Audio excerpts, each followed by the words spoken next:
So I see 4 o'clock. So we're gonna call the meeting of the Board of Health to order, for February 28th, 2024. I'll do the usual spiel. I was pursuant to Chapter 2 of the Acts of 2023, an act relative to extending certain COVID-19 measures adopted during the state of emergency signed into law on March 29th, 2023. This meeting will be conducted via remote means and in person, as long as members of the public can easily access the proceedings in real time and participate remotely. Until further notice, this meeting will no longer be broadcast live, but it may be watched when the show is replayed on pactv.org. Members of the public who wish to participate in the meeting may do so in the following manner. In person, at the Rope Walk Meeting Room located on the second floor, Plymouth Town Hall, 26 Court Street, Plymouth, Mass. Note that in person is limited because of the occupancy limit of the room. By remote, you can join the Zoom meeting using the meeting ID and the passcode on the agenda. I try to read it faster every time. My mouth only goes just so fast. Lots of practice. So our first, fairly quick, I hope, agenda item is to approve the minutes from the 24th of January and the 14th of February. I think we can do them together. Oh, no, you weren't present, so we have to do them one at a time. Okay, so for the meeting minutes from January 24th, does any board member have corrections, changes, or additions to make to the minutes? I don't hear any. Motion to approve. Beat me to asking for it. David makes the motion to approve. I second. You second. Is there any further discussion? Hearing none, I'll call the roll. Dr. Reed, Approved. David, Yes. myself, yes, and Deb, yes. I don't think I was at that meeting. Okay, let me try. Yeah, am I on the top saying I attended? I don't think I did. No, actually, it says excused, sorry. Okay. But Amy just joined us. I did. Okay, Amy, you were present on the 24th. Do you vote to approve the minutes? Yes. Okay. So the minutes for the 24th of January are approved. One person abstaining and one member not yet joining us. The minutes for the 14th of February. Again, Dr. Reed was absent, so you'll have to abstain. But does anybody else have any additions, corrections, or additions for the minutes for February 14th? Hearing none. Need a motion to approve? Motion to approve. Need a second? Karen, you can second the. Oh, I can't second. Oh, I wasn't there. I know, That's okay. you gotta pass anyway. I'll then call the roll again, because we have one person remote at the moment. Dr. Reed is abstaining.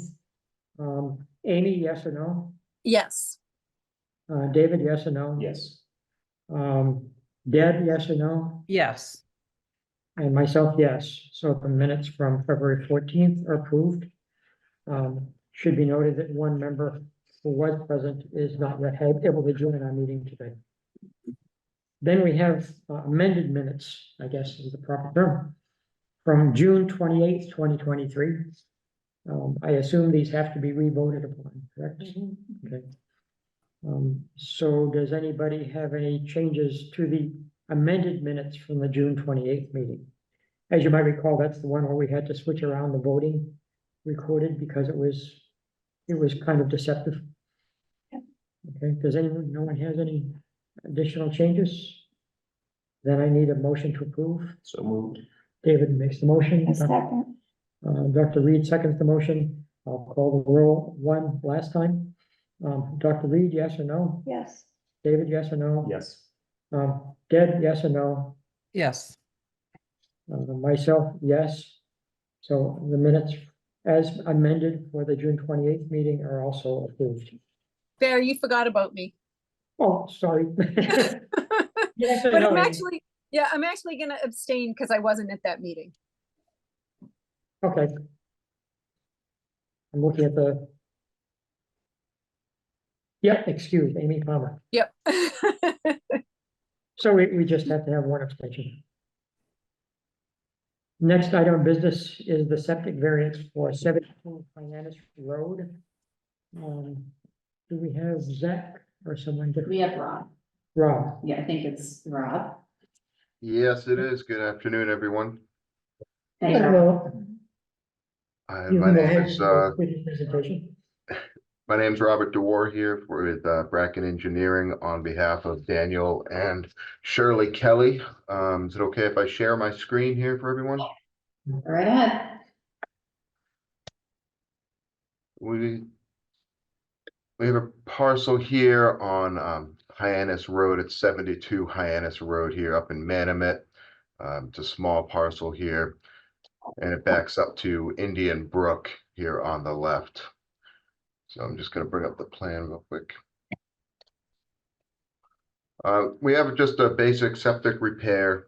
The house is currently serviced by an existing cesspool, and the owners are looking to upgrade that to a Title V compliant septic system, at least as compliant as maximum feasibility will allow.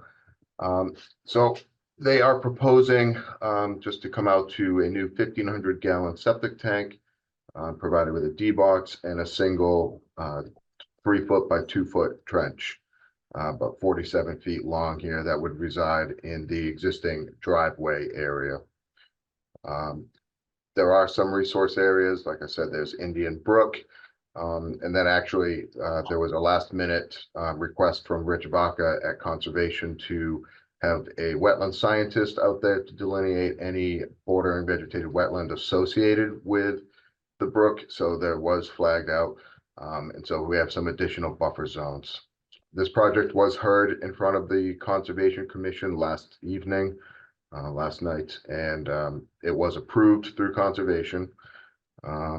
And right now, in front of the Board of Health here, we are just requesting the following local upgrade approvals. We do have a 10-foot reduction in setback to the existing foundation. The house slopes back this way. A good portion of the field will actually fall below the foundation line with the slab. But as you get up towards the front, not so much. We are requesting a 5-foot relief for a 5-foot setback to Hyannis Road here, and a 5-foot relief for a 5-foot setback to the abutter here at 70 Hyannis Road. The properties are all serviced by town water, so there's no wells to speak of that we need relief from. It's just a setback to the property lines. And this is just based on the fact that the parcel is so small. There's not a lot of room to work with here, and within the resource areas in the back, we didn't want to have to move the field, towards the back here, closer to Indian Brook. So with that said, open up to any questions that the board may have. Yeah, thank you. Does the department have a recommendation? The only note that we made was to have the approval from conservation, so since that's been obtained last evening, the department would recommend approval. Okay, thank you. Does any board member have any questions? Hearing none, are there any abutters present that would like to speak? Hearing none. I guess then all we need, especially since this is a cesspool, was the cesspool failed, Robert? No, this is a voluntary upgrade. Yep. The owners are just looking towards the future, and they just want to get this out of the way before it becomes an issue. I hope everybody would. It's good. I know. Yeah, we appreciate that. Instead of drip, drip, drip, drip. Yeah. Yeah. So all we need is a motion to approve the variance request as stated. Motion to approve as stated. Okay. Is there a second? A second? There's a second. I'll call the roll once again. This time I will start with Amy. Yes, approved. Okay, Dr. Reed, Approved. David, Yes. Deb, Yes. Myself, yes, it's unanimous. Again, one member not yet having joined our meeting today. Thank you very much. Thank you, Robert.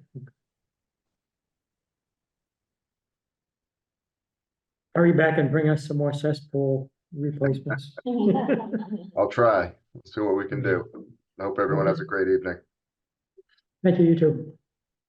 So looking at the people that are on our list of participants, I don't see, oh, there's Patrick. He is here. Okay. Patrick, we're a little early. So do you want to start early or should we do Absolutely. something else first? You would like to start early, okay. Before you start, would you like me to show that video? It takes about 5 minutes. Or would you like to do a brief introduction first? I'll just do a brief introduction. And I'm not sure what video you're looking at, to tell you the truth. I'm Patrick Vank. I'm the food service director for Plymouth Schools. I also do the charter school, a bunch of different catering around town too. And I'm just here to do a presentation of what we, kind of a storyline of where we are with, kind of being compliant and getting away from styrofoam and getting into some recycling efforts and show you where we are. And that's it. Okay, you should know also, Patrick, we are honored to have with us at all of our meetings now, students from both Plymouth North and Plymouth South. And usually we also have students from both the intermediate and the middle school. So they routinely attend either in person. That's great. Or they attend remotely. One thing we'd like to know is where are you intending to start this program? I assume it also involves not only recycling, but composting? Composting, we are currently working on our third week over at PCIS. I wanted to see it in person, so I pulled it to me. We put up 5 barrels, 45-gallon barrels, and we're just doing it from within inside the kitchen. It's a company called Recycle Works out of Braintree. And what we do is we set up a lot of smaller barrels, like little 5-gallon barrels out and around the entire school. So when everybody's at a workstation, they can very easily dump the compost into it. They will also take some paper and plastic into their composting, and then it gets separated out at a site, a place off site. And they add chemical to it, and it separates itself out and it disintegrates everything. It turns into methane as well too. So it's a decent company. We'll see how it goes. As I said, we put 5 barrels out, and most right now we're filling 2 full barrels, which is a decent amount. And it's a central kitchen area. We do a lot of cooking for the elementary schools as well too. So I think the natural breakout at this point would be go over to North High School, South High School, and then into the middle school as well. And then we'll see how it goes. I get a little bit worried about as the warm weather comes, with the smell and the attraction of rodents, etc. I have a bad history with those little critters, and I want to be really super safe about that.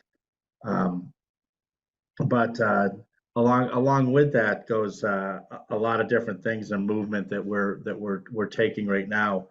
And I hate to bring back the word COVID, but that's when everything started. And then when we started our free meals for everybody, we currently serve about 4,800 lunches, which is about 70% of the district. And we do almost 2,000 breakfasts every single day. So that's an increase of 1,000 in each category.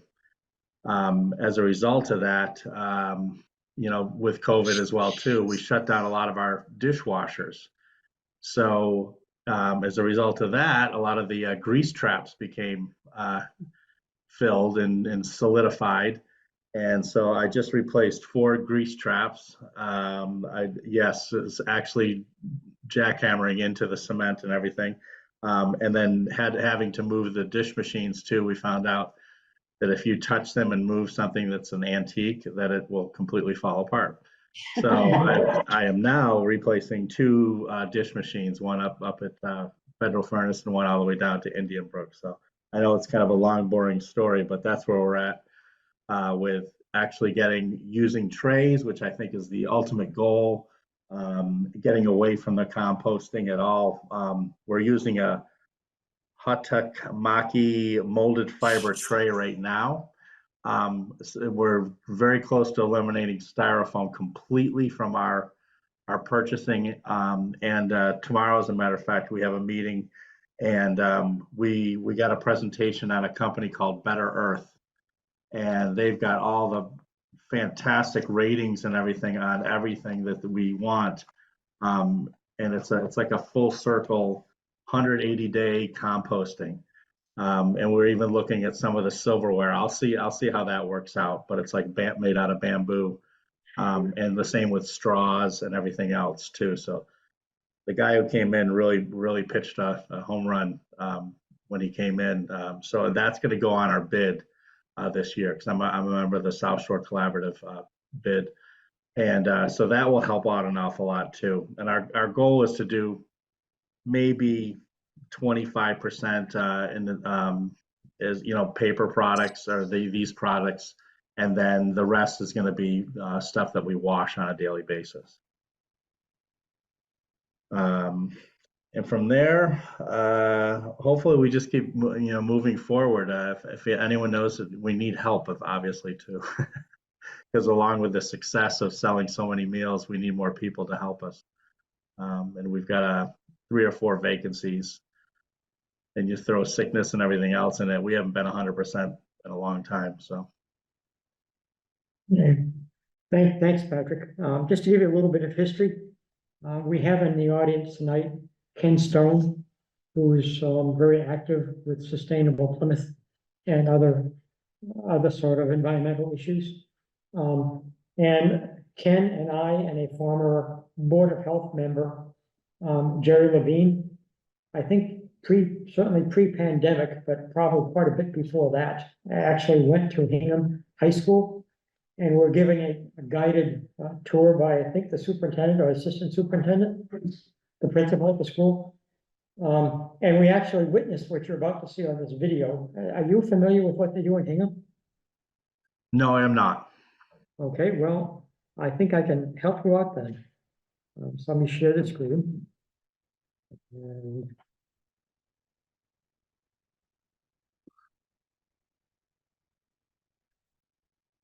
yep, wrong one. Try again. I know I put it in here. It's that one, yes. I got it. So I'm going to put this on slideshow. From the beginning. So it'll fill the screen. So obviously this was meant to be your introduction, Piper. And the next thing I'm going to attempt to do is to show this video here. If everything works well. It does. So this shows you what goes on up at the Hingham High School. It's not screen there because you have to reshare. Oh, again. Let me try that again. Got to get down to where I can see the share thing. Where is it?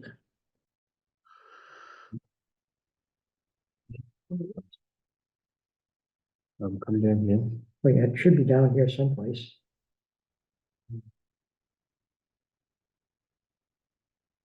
Too bad, because it's a really good video. We don't see where. I'll find it eventually. Can you? Patrick, while we're waiting, would you like to share with people, because they probably wonder That's a different one. where we get the money to How do I get rid of support this? Do I do that? a program like this? This?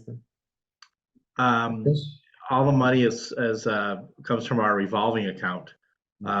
It's built on meals sold to students and staff.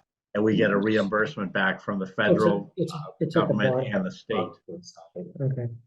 And that helps us, Is, that's our only funding, as a matter of fact, at this point. is that the grant you were And they mentioning? do this, right? Yeah, we have quite a few other grants too that that help with all this.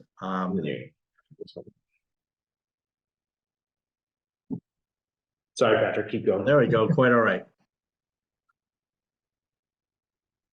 Yeah, let me know when you're ready.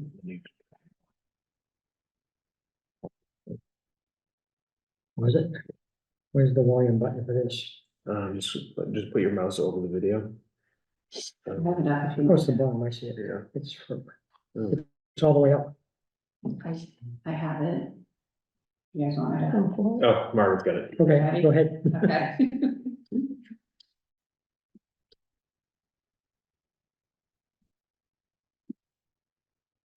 We started what we called at the time the Hingham High School Green Committee and evolved into what we now call the Hingham High School Green Team.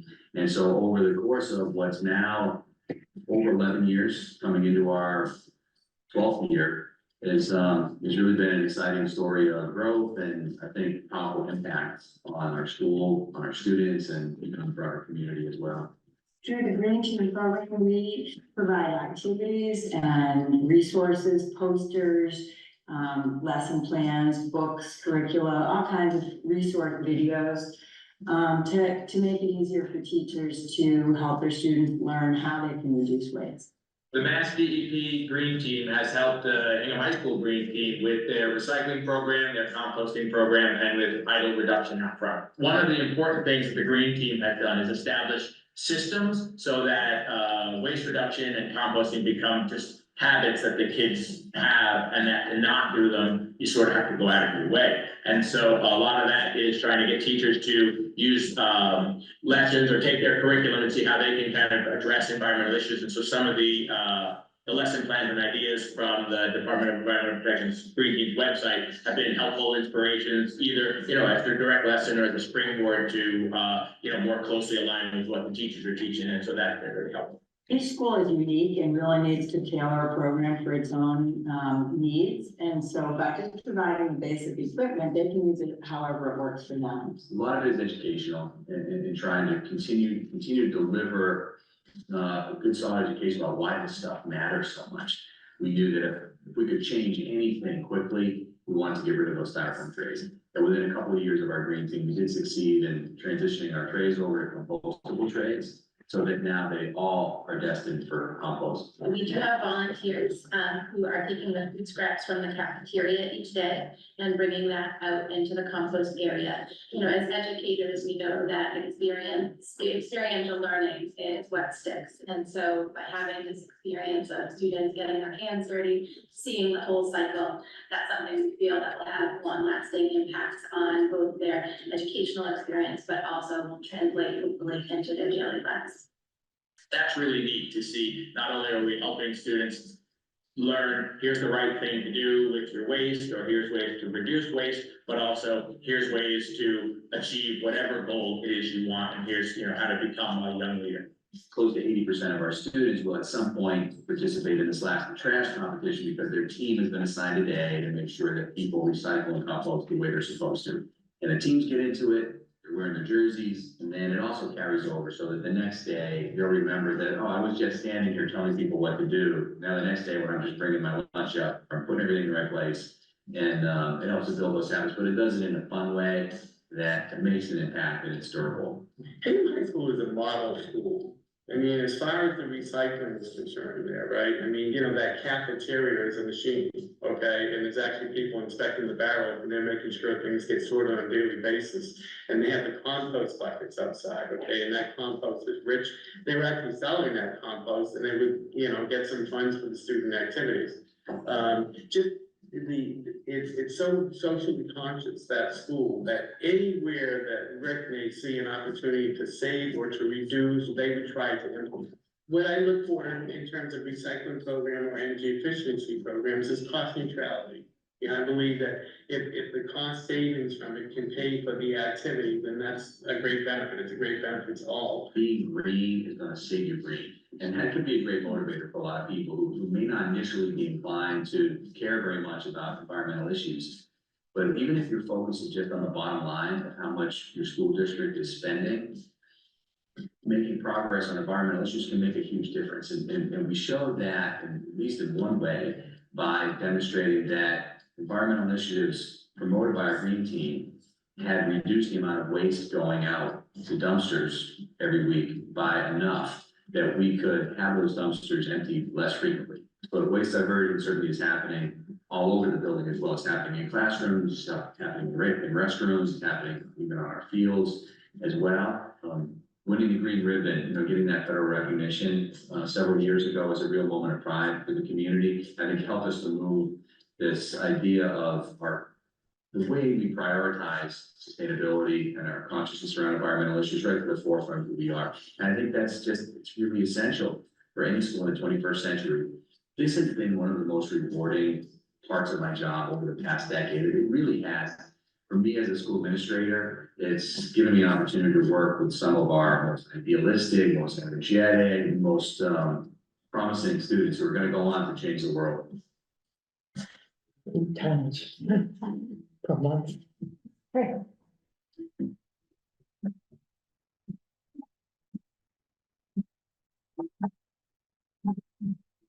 I like that introduction better.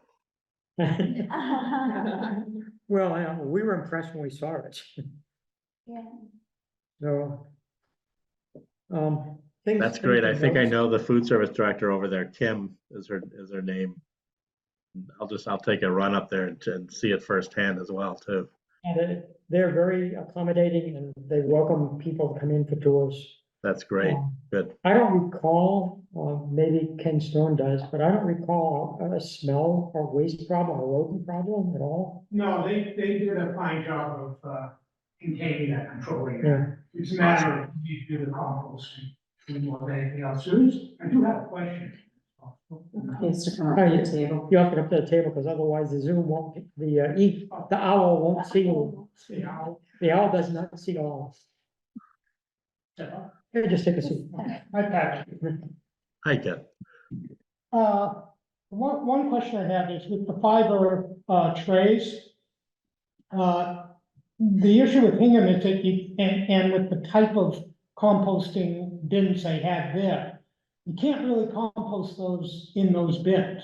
They don't have the weight and the heat. Right. What they were doing was sending them to the town leaf and brush, and they had to be shredded there in order to really compost. So what are you thinking? What's the arrangement for those? Oh, I think we are in such an infant stage of all this that, yeah, we're going to have to choose a, do you know what company they use for their composting, or are they just doing their own? No, what they did is they did their food composting in those bins, and they use that compost in the gardens that they have, like Yeah. 25 gardens, and then gave it out to parents. The thing that couldn't be in there was, again, those fiber boards, the trays Understood. and that material. That's gotta be in an industrial type composting. So those things, what they were doing was just simply having the town take those at or the custodians would take those to the town brush piles, where again, they had to be shredded. Gotcha. And then stirred in there. And part of the problem with that is in the winter, there's less brush. So they kind of ended up in the trash anyhow. So that's something to look at. We can talk more about that at another point. Well, definitely. I'll take all the help I can get. As I said, we're at the infant stage of all this. And I just wanted to do something about it. Just like the amount of styrofoam that was coming into the school system was disgusting. So, I just had to pull the trigger and do something, and here we go. So, as I said, we'll take all the help we can get, and I'll take a swing over to Hingham as well, and see, and then obviously I think I need to get my staff all on board. I was thrilled, for instance, how excited even just the PCIS ladies were with doing it. So that was a good thing. And some of them kind of took to and said, I'll be in charge of these and I'll be in charge of getting it out to the barrels or pull a barrel inside, whichever. So yeah, we're gonna have to, as you said, figure out what needs to be separated out and what we can put in and what we can't. So yeah, that we're at stage 0.01. No, I think it's great that you're doing it. Yeah, other things we noticed on some of the videos, I've got like 5 or 6 of them. So I can send you the slide. That'd be has great. those Yeah, links. if you could do that, that'd be great. But even the janitorial staff were involved in that. I mean, one of the janitorial staff was in the cafeteria helping out with instruction and telling the students what to do. Right. And that's what we have to. I'd love to get to that point, obviously. And probably 18, 20 years ago, I don't know if anyone remembers, we actually had things called pig buckets. And the kids did actually separate all their stuff out, but then a bucket was dragged inside and little critters got inside the building and over at South Elementary School. It's a nightmare way to end up on the front page of the paper, but Not good. no, it made for thicker skin, that's all. But so we've done a lot of these different things, but I think it's a collaborative effort. Like you just said, you named a key group as the custodians helping out and all my staff helping out. It's a huge, giant effort, and then the kids buying into it, in my opinion, is one of the great things too. So that I'm looking forward to as well. Yeah, I saw videos actually where they were doing it at the elementary school levels. And believe it or not, the elementary school kids really got into that. Yeah. I mean, it was amazing what they were doing. And if we start them young. Yeah, I mean, also, Ken Stone and Jerry Levine and I did notice all kinds of things going on. But on some of the videos, they say you don't have a rodent problem if you avoid putting meat and meat scraps into the compost. If you just use it for like green waste. Right. Yeah. That usually does away with any problem with rodents. So that helps. And at the end, you might have noticed that they had saved 8 tons per month of waste. And one of the things they emphasized in Hingham was, you wouldn't believe if we cut our pickups for, waste in half, how much money that saves the school system. That's great. They were saving about $6,000 per Hingham. Per month. No, Oh, it was per year. yeah, it was more per year, I think. But they dropped their tipping fees considerably. But multiply that by the number of schools we have, and that's not a that's a fair piece of change. Absolutely. This was just Hingham High School. And that was just Hingham. Yeah. I'm sure the enrollment here in Plymouth is many times that. Yeah, you probably could cut the tipping fees considerably more. Yep. You also should know that Ken Stone and Jerry Levine and I did approach Chris Campbell, the superintendent, before the pandemic, and he was very enthusiastic about this. I just met with him 2 days ago, and he said, run with it. So. Yeah. Yeah, so Well, you also save money, as you know, is by switching from the disposables to the to reusables. You actually save money. It costs more to keep buying this stuff. Oh, absolutely. I tell you, my paper bill right now is through the roof. Yeah. So I'm looking forward to getting everything online and starting to move forward. So. Before I ask the members of the board if they have any questions, and our department members that are here, let me check with our students. So ACE, I don't remember which school you're with. Is it the intermediate school or is it the middle school? I go to PCIS, the intermediate school. You're the intermediate school.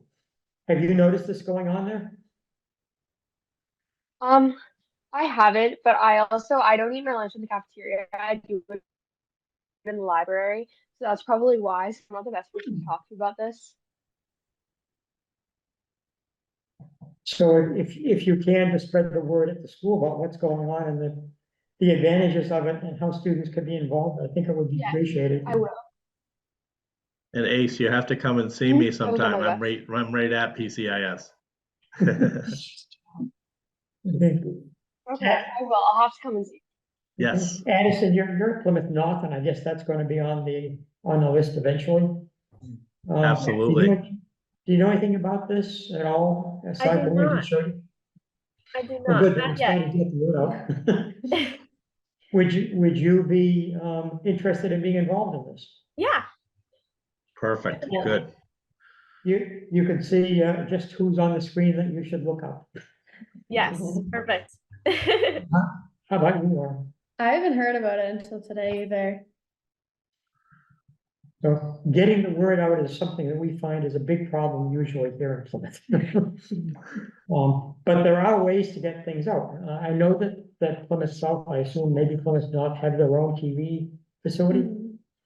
So maybe this would be a good thing to tell them about. Yeah, definitely. And that gets out to the parents as well, right? So Yeah, North I High don't- School just did a special on lunch, as a matter of fact, about a month ago. So I think that this would be, once we get it up and mastered and going, I think that'll be a great way to do it. The last thing I want to tell you is Amy Naples, who's the head of Chamber of Commerce here in Plymouth. We told her about this, just because out in Hingham, what they do is they organize it so that each student group or sports team has responsibility each day, one per group, for monitoring who's putting stuff where in the cafeteria. And the group that does the best job, because it gets overseen by a member of the administration, gets something. And up in Hingham, they apparently gave a prize that was supplied by a pizza shop, a pizza party. And I think we're also told that some of the students that did a really good job on this and got very involved in it actually got preferred parking spaces in the parking lot. Ooh. Which apparently is very, very big at the schools. I barely remember the day. So at our next meeting, Amy Naples is going to come. And there's actually another list of all the organizations, all the businesses in Hingham that are supporting this program, including, I think, one of the ice cream shops. There were ice cream shops, movie theaters. These are all incentives to the kids to get involved, stay involved. And by the way, as this happens, if these groups became green teams in the sense of registering with the state, because the Mass DEP has that green teams program that we saw on the video. Right. All a school has to do is basically fill out a form saying, we want to be a green team. Identify a teacher or a staff member who would supervise, do activities just like what you're already doing. The town then gets RDP points for doing so, which is money that is earmarked for recycling and, for example, some of the things you're doing. So it's another thing to consider encouraging the schools to do while you're talking to them, because it's kind of no-brainer. You're already doing this stuff that would qualify. It's a matter of filling out a form, and it's money that can be used to help the effort. Sounds simple. Obviously, the composting is big because when you put food waste out into the landfills, it generates massive amounts of methane gas, which is a worse global warming sort of cause than even some of the other things, like carbon dioxide. So we're doing the environment a favor. We're doing the schools a favor. And you're saving the school money. And you're getting the students involved at an earlier age in something they'll probably carry forward for the rest of their lives and hopefully influence their parents and friends, you know? And so this is, as far as I can see, is a win-win for everybody. I don't see a downside to this at all. Nor do I. So members of the board or departments, anything you'd like to ask while we have Patrick here? I would just say this is a great program, and anything that we can do to be a support, please keep us informed. I certainly will. Amy, do you have, I think I see your hand moving around. Yeah, I think it's great. I'm impressed by how much you've accomplished. This is great. Thank you very much for doing all that work. No problem. And Deb, do you have any questions? Yeah, I also think it's great, but what was the name of the company that you're partnering with to do it? Recycle Works. Okay. They're out of Braintree. Thank you. They have a big, Yeah. huge, they also have, it speaks to the methane issue too, where they take it and they do, I think, use the methane for powering something. I'm not really sure what, but probably fell asleep during that part of the presentation, but it's very, very interesting. Yeah, yeah. And they're very passionate about it, and they take a little bit more of the stuff, which I found was kind of odd, but at the same time, if they can help us, capture more of the disposals, and that's great. So Great, thank you. And the other thing we're really concerned about, Patrick, is plastic water bottles. As you might know, we're hoping that we could reduce that or eliminate it. In the schools, they have, I think I noticed they do have refill stations for their own water bottles, correct? yep. We just put 2 of them in at South High School as well too, right in the cafeteria. And they're filtered? Yep. And is there, what happened, is there still plastic bottles getting into your recycling stream? I'll tell you, it's been reduced, and I mean, we used to get probably 2 pallets of water a week, guaranteed 2 pallets, and we're down well below. We're at like a half a pallet of water now, if that. We switched over. Any of our juices or anything are all in cartons at this point. So that's made a, and it's a lot of the manufacturers and everything too. What are they doing about it and how are they doing it? And then we're making sure too that, I'm in the South Shore Collaborative bid process. So we got to make sure that we put the non-plastic bottled water on there. I think the way to go is everyone to use we don't make any money off of water. That's just a silly thing. We're here to sell meals. And I think if everybody brings a water bottle, that's the way to go. Everyone's got them. I have a cabinet that if I open it up, I get hit in the head with a bottle. So I could probably give kids a few of them. So.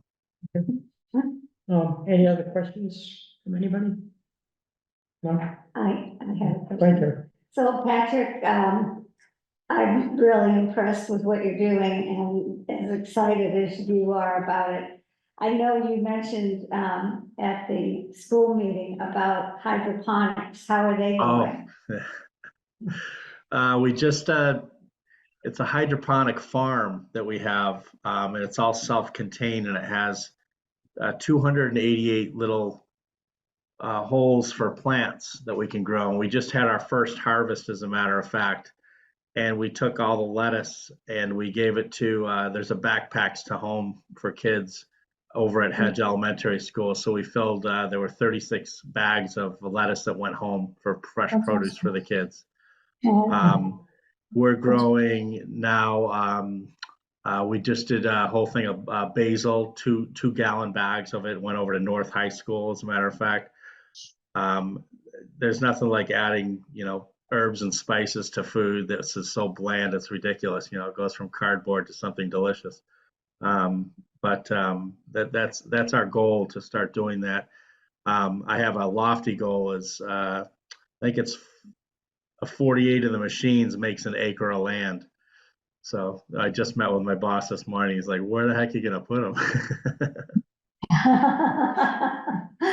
So he saw two of them this morning. One of them was experimental. It had green beans, but you have to have these dowels that come off, and we're starting to wrap them around. It's it's like an experiment all at the same time. It's a lot of fun.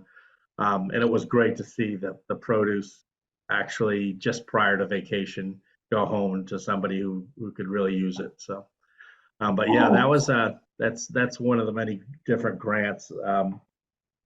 I should write them down someday because we've applied for so many. I have no idea which ones are going to come out. That's great. Well, keep up the good work. You're Thanks. very enthusiastic about these things. Margaret, there's a message from Lorenzo there. Yes. You know, my job I can die of boredom or I could do something about it. So I'd rather light the fire and run around, have some fun. Yeah. You know, we share your opinion, Patrick, because we have made big changes in the way the Board of Health meetings run. And it's much more entertaining than it used to be. That's for sure. You can count on us. And I think you'll find that after Amy Naples gets involved in this, David, you can speak to it. I think the business community in Plymouth is going to be piling on too. Awesome. Willing to do almost anything they can to encourage your program. That's great. Good. I like making new friends. And you're gonna meet more new friends, I guess. On the, Yeah, it's a on- huge on the undertaking, 11th I'll of tell you March, what. with the North Plymouth Advisory Group that we have. They're looking forward to talking to you also, especially That's the great, school good. buses. Any Fantastic. other questions from anyone? No? Okay, we're all set. Patrick, I really appreciate you coming in and doing this for the schools and for the town. It makes a No big problem difference. at all. It's a Thank you. pleasure. Thanks. Yeah, take care. Bye-bye. Thank you. Bye. So we're a little ahead of time, but is Chris here? Chris here. Oh, hi, Chris. Never met you before. Chris is Um, there. So you might notice on the screen there's a guy named Lorenzo Pizarro. He is the member of the board who we designated to work along with your group on emergency planning management. Yeah, So he's your guy. I got it. You want to come sit up at the table? You very So you'll be able to see him in a moment, Lorenzo, so you know who to look for. Oh, so I could spot him on the street. Yeah. It's easier if you just come to my office. So I guess what we're interested in. Where's your here- office, Chris? 2209 State Road, Cedarville Fire Station. The Emergency Oh, Operations Cedarville Fire Center Station? is down there. Okay, And I the drive fire by chief that is all the also- time. Say again? I drive by that all the time. Yeah. Yeah, no, fire chief is at headquarters. Yeah, but he's involved in the emergency management planning, I assume. Yeah, he's my direct supervisor, absolutely. So I think what we need to know, if you can give us some information, is, in light of what we went through with the pandemic. What did come out of that in terms of emergency management planning for another pandemic, which most of us think is almost inevitable? We just don't know when or what, but we probably assume that sooner or later, we're gonna have another one. So how do you plan for it? You stockpile every single thing you think you can that expires in 5-7 years, and it turns out to be something completely different, you know what I mean? It's listening to, you know, guidelines and what's coming out is the best way that you can prepare for it as soon as it kicked off, you know? We ordered as much PPE as we could. We did a pretty steady supply of, you know, delivering PPE and whatever we could as far as test kits and stuff like that from the state, and which came down from the feds to the states and then got, you know, distributed. I have a full size container that is temperature controlled, you know, as far as shelving and everything. So we are able to maintain, you know, a level of PPE. It's not like we're back down to zero. So if this kicks off again, you know, we start to scramble again. So we have, you know, it's almost like a doomsday preppers. COVID's, Yeah. You don't like to prepare for doomsday, but, you're better off prepared than not prepared. So what do you think came out of that, you know, the emergency management planning could do better than happened for the last pandemic? I don't think it's on the emergency management as far as to do better. We became a lot of the middlemen. I also came on in the middle of the pandemic. So when I got there, there was thankfully a large amount of resources that we had that we were able to, I was COVID clause, I was, distributing and trying to keep up with what we had and trying to keep people, as safe as we could and we can.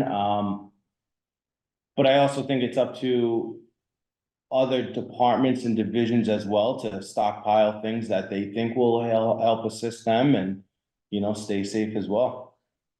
Yeah, so I think in terms of what's going on at the Holtec, run Pilgrim nuclear plant, Mhm. there was a lot of concern, there has been a lot of concern over the years, even when the plant was operating.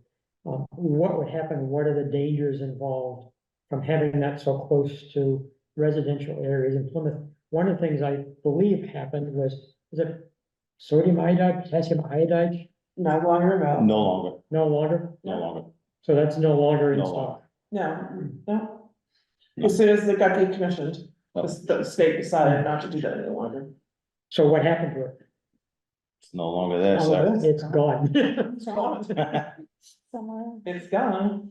Because as you probably know, if there was a large amount of radiation released in the form of radioactive iodine, it goes straight to the thyroid and causes a lot of thyroid cancer. And that's why you'd have to reach out to the state of Yeah. Massachusetts to discuss with them the fact that they've stopped that program. Because as soon as a nuclear power plant is in the decommission stage, that part goes away.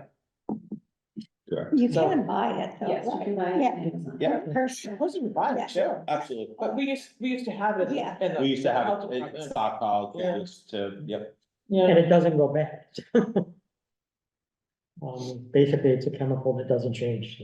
Yeah. It's important. I mean, they use that all the time in the hospitals, I'm sure too. So other things that concern us, aside from that, is things that are related to global warming. The health risks involved in that. It's probably true that the ocean level, even in Cape Cod Bay, is gonna rise. And that's gonna cause a lot of problem. What are the problems that you foresee and what can be done about them?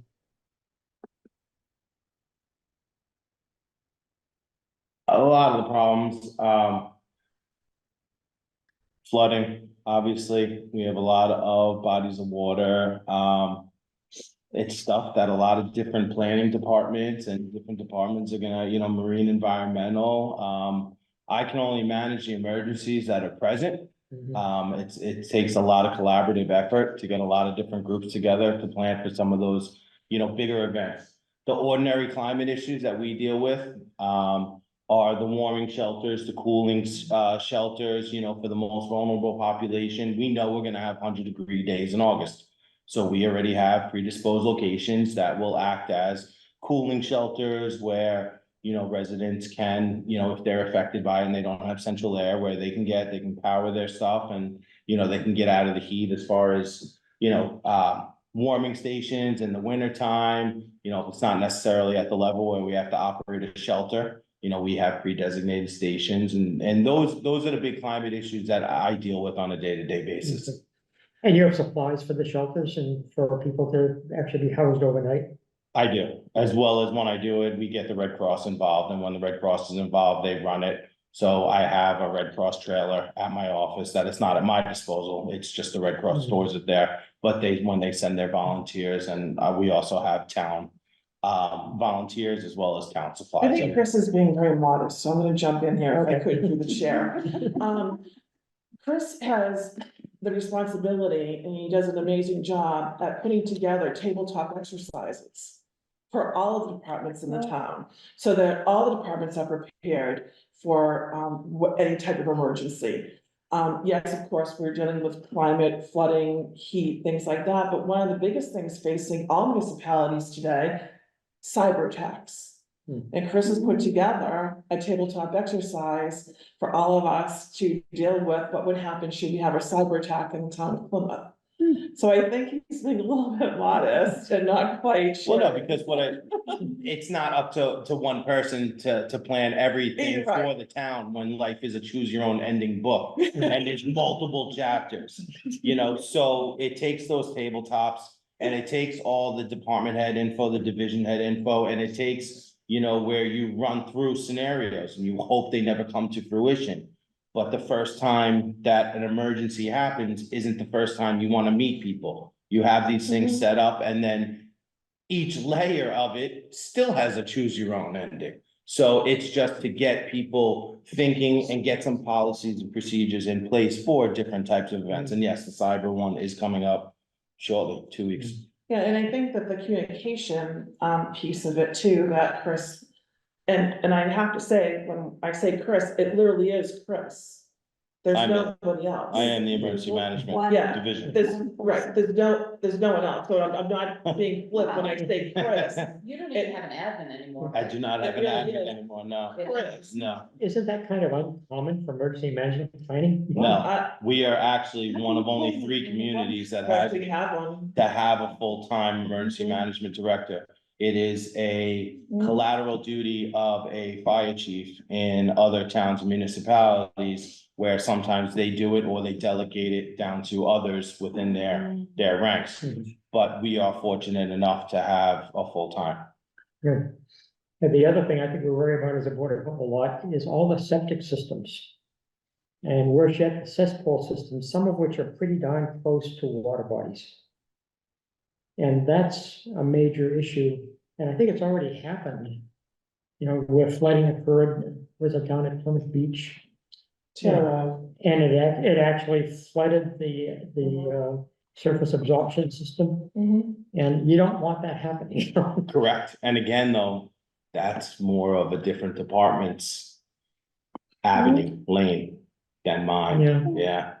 That would fall. Mine is where if families are displaced, I get involved and I get with MEMA and Red Cross and we find them sheltering. I deal with the recovery aspect after the storms to try to get the town money. We took in, you know, a very large sum after Winter Storm Keenan, you know, because of record keeping and dealing with that through federal, through FEMA, you know, so instances like what you spoke about, so that's actually, it's different departments than it is my lane.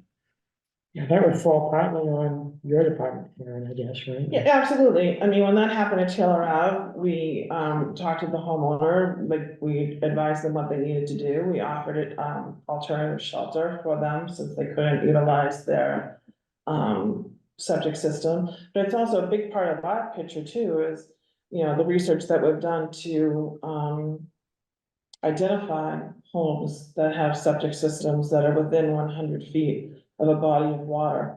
Not so much ponds as far as storms are concerned, but certainly our coastal, you know, our beaches and our ocean fronts who have septic systems that is within 100 feet, so that we can be, I guess, somewhat ready, at least knowing the addresses, so we know what we can look at should the storms come in. But another good thing, Chris, that you just mentioned too, is the communication. I mean, you're such a amazing communicator that all of these different departments do play a role in all of these different events. And so we need a hub. We need sort of like a team leader. And during the emergency, Chris becomes our team leader, and but all the different departments come in and we share our expertise. You know, and Chris doesn't know about, you know, a septic system, but my department would. Do you know what I mean? Fire has to come in. We come in, town administration comes in. Finance comes in, because when we have these exercises, finance plays such a huge role in an emergency situation, because it's also money's being spent at the time, but also can we recoup those monies? And that's another big portion of what Chris does, because he does all the necessary paperwork in order to try to recoup those costs the town had to spend out of its own budget, so we can get reimbursed perhaps by some federal organizations. Do you feel that we need evacuation signs in Plymouth near the waters? No, only because which way you're gonna go during one evacuation is which way, and you're just going away, you know, so depending on the nature, no, I don't, sir. Yeah, so, because we came across that when we did the short-term rental regulations, as I recall. So we had to include evacuation information. We mostly depended upon the fire chief to give us that, those links. Yeah. But there are no signs. I don't think, unless somebody was getting an emergency notice over the emergency notification system in town, I'm not sure they would know in an emergency which way to escape, which way to go. Well, this year it went out to all of our, it was all the households, right, Karen? Yes. And with the code red flyer, so every household in Plymouth got it. And it's run through Plymouth County, but it's town Plymouth specific, you just sign up for it. And it's kind of like a reverse 911. We can put out, you know, pertinent messages to emails, cell phones, house phones, text messages, whatever is selected. It's really important that you bring that up, Kristen, for our audience that might be listening at a different time as well, because that automatically happened if you had a house phone that you plugged into the wall. Right. And that is much more of a smaller number than it used to be years ago. Now it's more cell phones. So it's important for folks to know that with a cell phone, you have to take that step. Yeah. You have to sign up for it. It's automatic if you have a landline. It's not automatic if you utilize only your cellular device. But those are good for, you know, winter events, if there's sheltering, and summer events with the oppressive heat with cooling stations, you know, if there's an evacuation, something like that. You know, God forbid, any other larger scale event, that's how those notifications go out. And if you move out of Plymouth, you might want to go on the computer and take yourself off of those notifications. And it's true with health as well, like when we said we work together, say we had a situation with Triple E. So we had to send a message out to everyone advising them to stay in after, you know, after dusk, not let your kids go to the park after, you know, after dusk because of the situation, you know, before dusk with the mosquitoes. I mean, that's something health could utilize that, you know, through the emergency management team, and so there's all different parts of it. But it's interesting when we go together to do one of those tabletop exercises, all the different pieces and how it all comes together, and how an emergency really does touch every department that we have. You know, you asked about the pandemic. We were ready for the pandemic. We had a 700-page guide that we put together, all the departments. Yeah, and it meant nothing, because when the pandemic actually hit, it was nothing like the model that everyone thought was coming. So you plan the best you can, and then once it happens, you get together. And we are so lucky here in Plymouth that we have department heads that really work together. And when we do those tabletop exercises, I mean, they're spot on.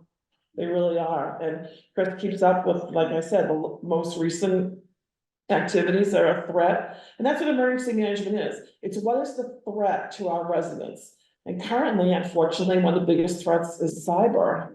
And it's expensive. I mean, there have been towns that have had cyber attacks and they have lost a lot of money. And when you're talking about a budget that you're really just trying to keep together as best you can, not to increase the taxes for our residents, if we ever got hit with a cyber attack, it's not good. Well, cyber attacks can also degrade your infrastructure. Absolutely. And I'm thinking about our water supply. Mm-hmm. I mean, what would happen if suddenly all those wells and the entire water supply for the town of Plymouth was offline? Be a lot more What do we plastic do? bottles in town. No, but if someone went to the Pine Hills, and did something at the Pine Hills, your sewer's there, your water's there. Yeah, they certainly could. Yeah, everything is self-contained in that neighborhood. I mean, so this is why I think when we think about emergency management, we're not just talking about big snowstorms coming. You know what I mean? That it's definitely evolved.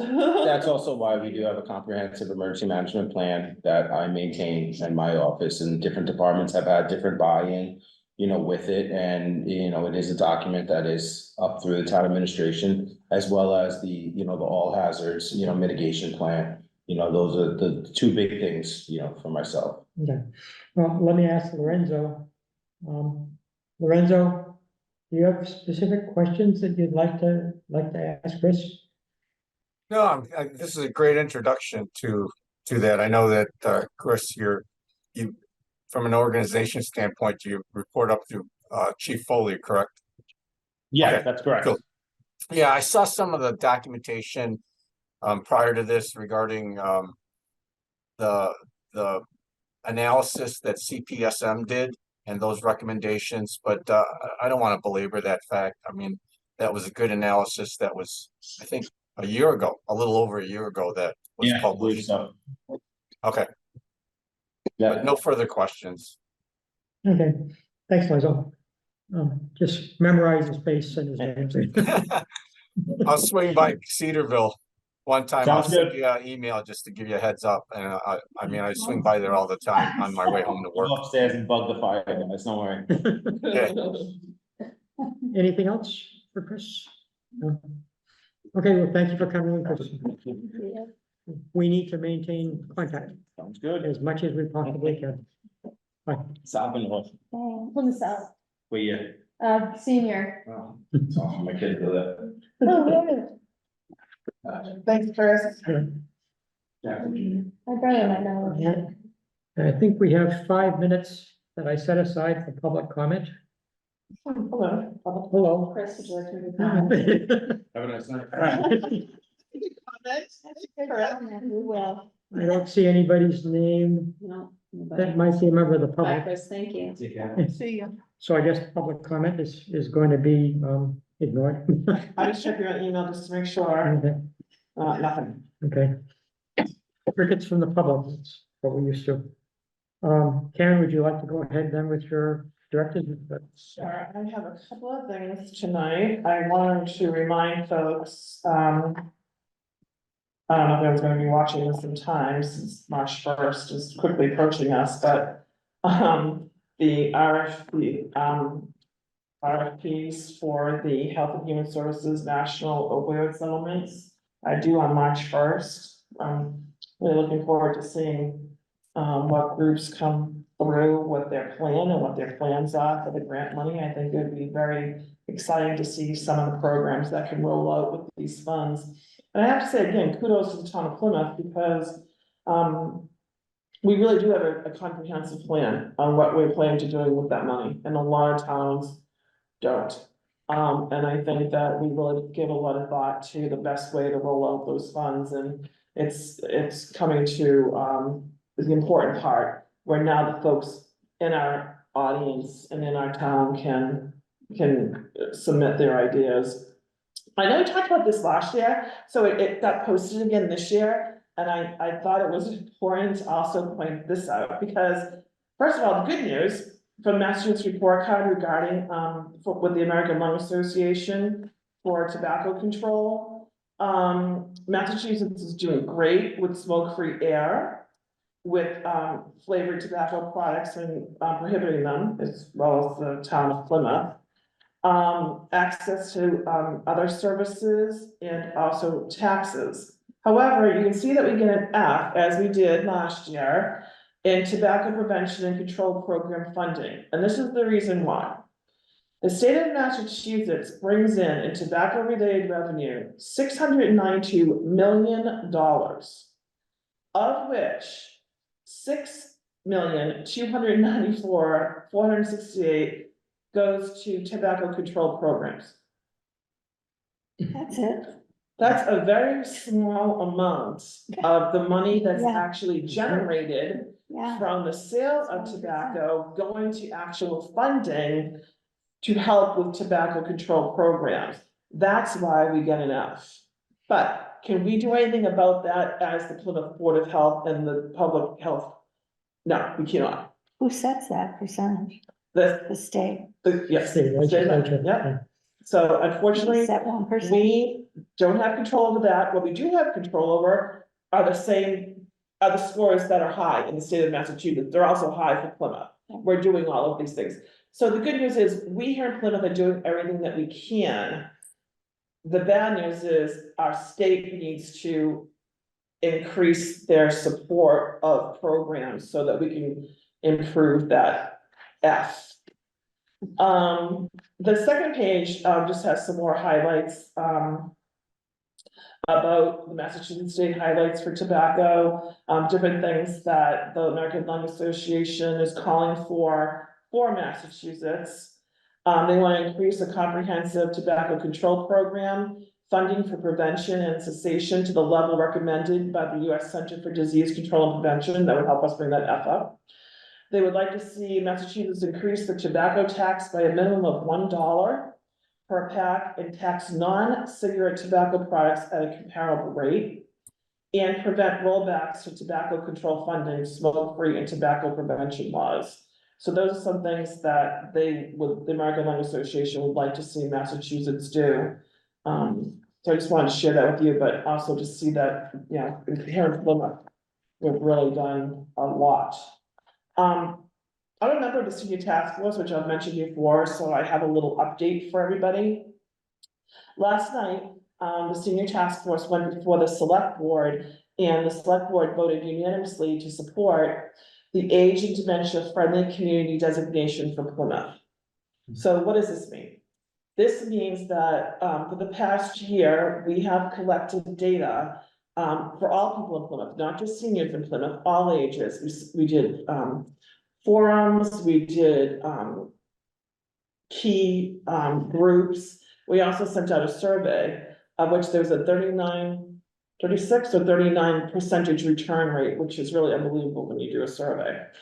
And we found that people who live in Plymouth want to stay in Plymouth. They want to be able to age in Plymouth. They want to be able to stay where they are ideally, but if not, if they can't for whatever reason, like one of the reasons they gave was there's not a bedroom on the first floor of their house. There's too many stairs in their house. So even though they can't perhaps stay in that particular house, they would still like to stay in Plymouth. So by having us have this designation, the next step is now it opens up a world of grants. So the town of Plymouth, through the senior task force, can now start applying for grants, both national and local, so that we can have programs that could help with some of the things that our residents mentioned that were concerns of them as they age here in Plymouth. You know, one of which we mentioned last night was, you know, people are worried about transportation. Maybe we could get a grant that could have subsidized rides, you know, for our seniors, that, you know, that we could use some of that money towards something like that. So anyway, it's very exciting. It's a lot of work. It's been a lot of work, but 55% of our population are over the age of 60. And that's only gonna keep going because no one goes the other way. No one gets younger, unfortunately. We're all gonna get older. So it's super important that we actually start looking at some of the things that we can do here in Plymouth so that our residents can age in place and get the help that they might need in order to do that. Again, we gotta talk about the horses in the stables. I think I'm gonna talk to Dr. Poffin, and we're gonna put that on the agenda for the second meeting in March. That will actually be an agenda item, so we can get that. Again, just to remind you, it says that you have to put it in the newspaper. That's silly. Plymouth deaths. We had no COVID deaths since February 1st, which was the good news. However, with Dana's help, we looked through death certificates since October, and we found that 45 people died from respiratory arrest. So as we are talking about, you know, Dr. Reed, you talked about RSV and different respiratory illnesses that you're seeing in your practice. Well, unfortunately, our residents are also dying from respiratory disease. So just something that I thought the board would be interested in seeing. And that concludes my director's report for tonight. Any questions for Karen? I have a quick question. Go ahead. What was the percentage of people that are over 60 in Plymouth? 55%. Wow, thank you. Now, I will tell you, part of that has to do with they're newer to Plymouth as well. It's not that people have been here in Plymouth and have aged and it's gone up. There was an influx of older folks coming in. Pine Hill was a huge thing. Yeah. You know, there have been some more over 55 communities that have been developed that tweaked the numbers a little bit. But here in Plymouth, we do have a very large population over the age of 60 who's just gonna continue to age. Yep, thank you. Okay, I want to say something about the smoking issue because I think Karen, Margaret and Dana and I were all rather dismayed and shocked when the annual or semi-annual inspection reports were done for compliance with not selling to underage kids. And the report was that 19 out of 45 inspections were non-compliant. Well, that's about 45%. 40. Well, 40, 45. Somewhere in that. 18 out of 45. 18 or 40. So that is a major issue, and the state is pushing to get it down to 20 at the tops. Because if you don't get it below 20 statewide, they lose a lot of federal funding. Yeah, interesting point, however, I will interrupt Dr. Plotkin as I did yesterday at the meeting as well, because I will say this. It's interesting what you just said, that they want us as the town to get it below 20% so that the state won't lose its federal funding, of which is not spread to any municipalities, of which we receive an F for by the American Lung Association. So I knew Dr. Plotkin was going to talk about this piece, but there's also the other piece that needs to come together. Yeah. However, you will probably be seeing some of those folks come before the board in the near future. Again, nothing can be done about the fines. We'll be collecting the fines, they're set in stone. The only thing that they can appeal to the board would be the length of their suspension. So the letters are out, we are receiving phone calls in the office. So. Along with checks. Yeah, well, unfortunately, Yeah, it would be wonderful if that money. It doesn't go to the. It doesn't go to go. us. Yeah. Lorenzo has a question. Lorenzo? Yeah, along this topic, I was listening to the select board meeting yesterday and the town manager reported the same numbers and that one of them, and correct me if I'm wrong, but one of the retailers is in their like fourth stripe where they could lose their license. Correct, Okay, permanently. permanent, Permanent right? loss of license, correct, yes. And I think that, you know, to get to Dr. Poppins' point of view around the 20%, I think if you know, like you said, it's set in stone with the fines and you lose your license, it's gonna be a notice for people to, these 61 retailers who sell to underage smokers that they gotta get their act together. Absolutely, yeah. Yeah, the reason I brought it up is because of that one instance that's now in the fourth violation. In order to take further action, we do have to schedule a public hearing, which has to be posted, right? And it's not beyond the realm of possibility that the Plymouth Independent may show up at the hearing. So, I mean, it's a serious thing for businesses. Somebody once said that, you know, the fines don't make that much difference to them, but when you start suspending their sales for a week or a month or losing it completely, you're talking about an enormous loss of income for the store owners. Right. And so it's probably a much bigger stick. We don't have any carrots, we have sticks at the Board of Health. And it's unfortunate we have to do that. You know, obviously, these people have been warned before that they're in violation of state law and local regulation, and they have to correct the issues, and so it doesn't happen anymore. Many of them do. Unfortunately, there are some of them that don't. You're absolutely right, Dr. Pepper. We definitely have had one-time offenders that have not repeated in years. You know, that they got the one time, they learned from the one time, and, you know, never had another incident, so. So it's an issue for us as the Board of Health. So we have to do anything and everything we can to stop that from happening and decrease the non-compliance rate. So if there's nothing else, I have just a little bit of stuff for, let's see if I can do this and get rid of this. And I have to screen share. And I think Dr. Reed will like this.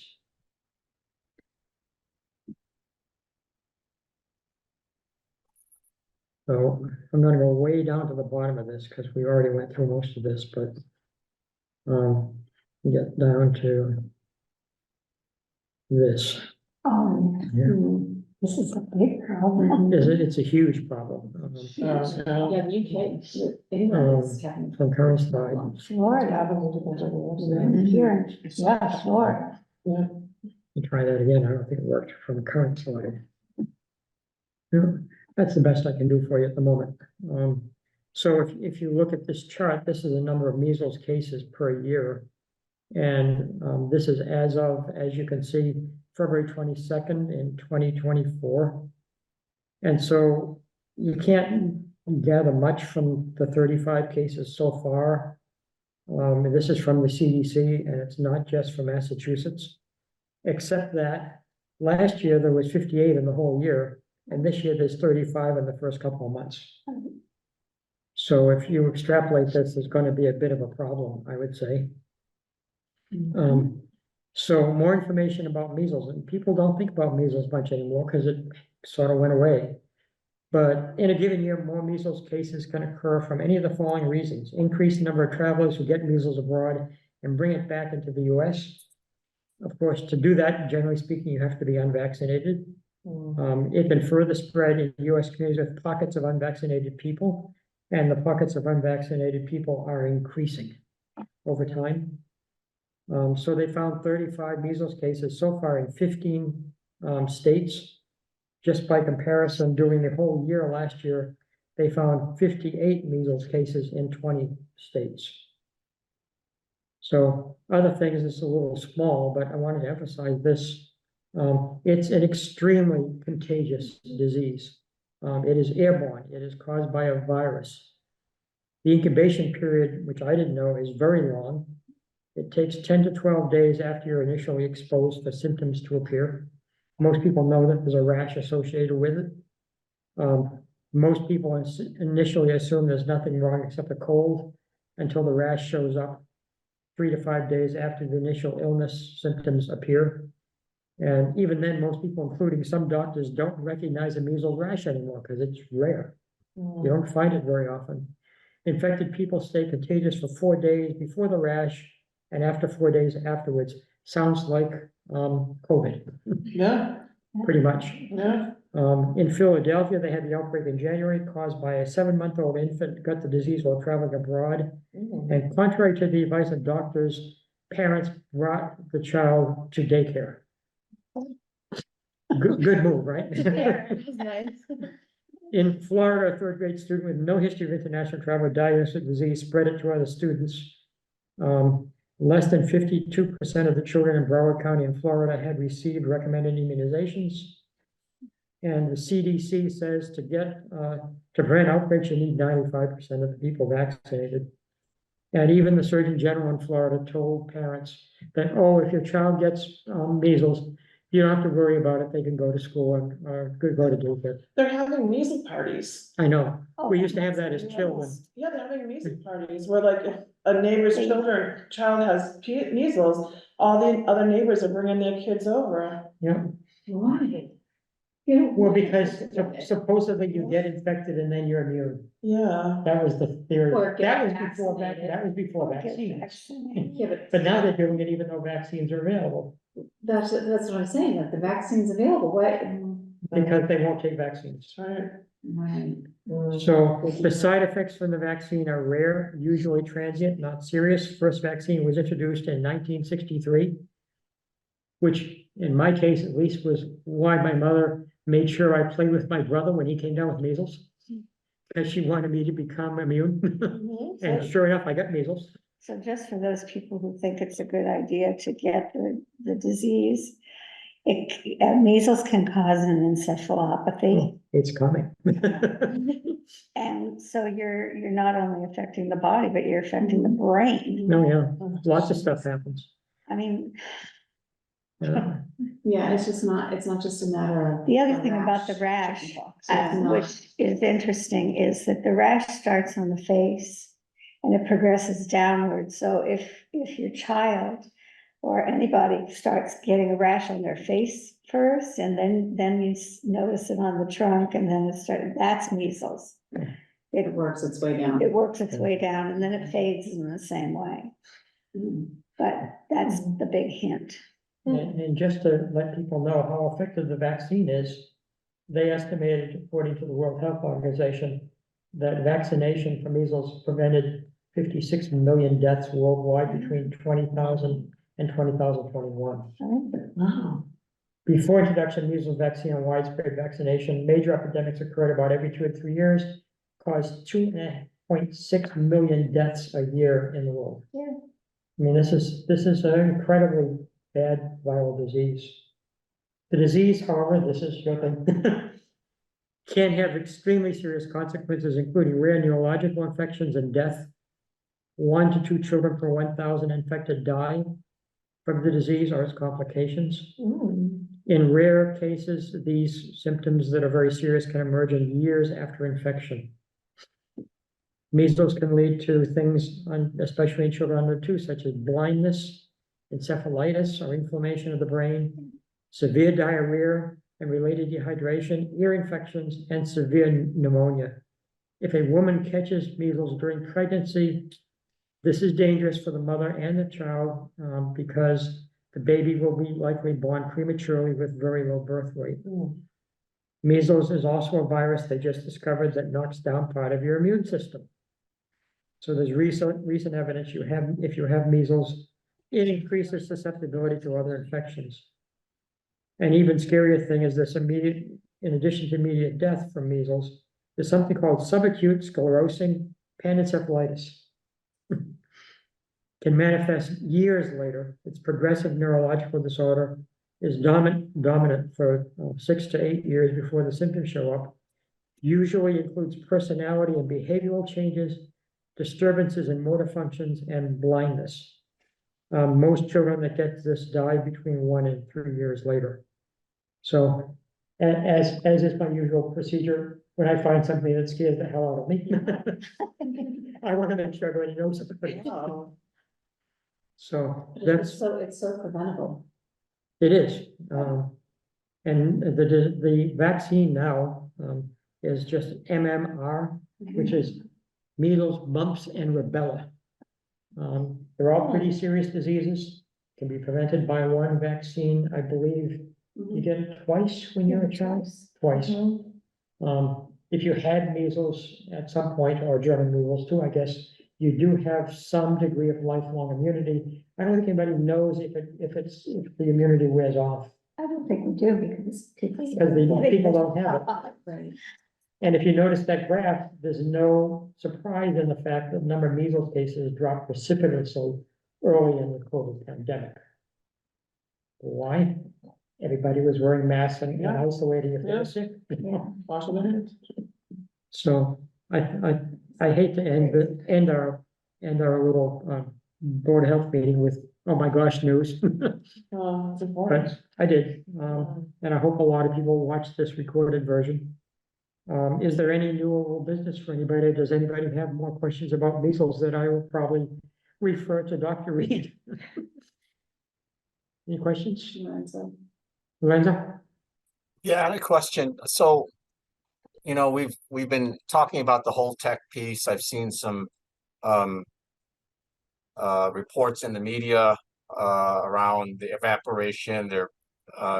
Folks are going through the state. Is there anything we can do as a public health board around this? I guess that question is addressed to me.